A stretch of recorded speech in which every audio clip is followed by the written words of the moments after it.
everybody, I'm Casey, the G-Free Foodie, and today on Bite-Sized Gluten-Free, I am gonna show you how to make a coconut lemon crush cocktail using this Coco Libre organic coconut water.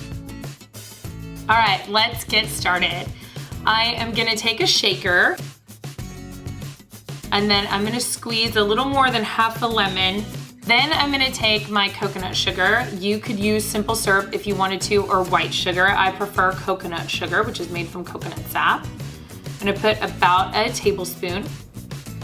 Then you can use an ounce or an ounce and a half of vodka, up to you, depending upon your mood. Take a spoon and stir this together.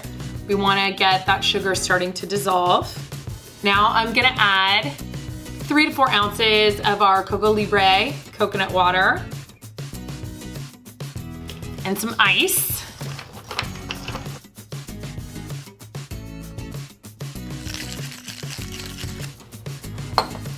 Okay, now we're gonna dress our glass. So I've got a lemon wedge, and we're just gonna rub that around the top of the glass.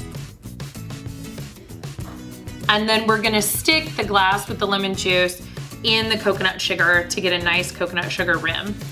We're gonna fill it with ice. We want to make sure that we don't fill it with ice till after we've rimmed the glass, of course. And I'm gonna squeeze that lemon and drop it in there. Now we're gonna take our cocktail, pour it right in, and enjoy. That's it.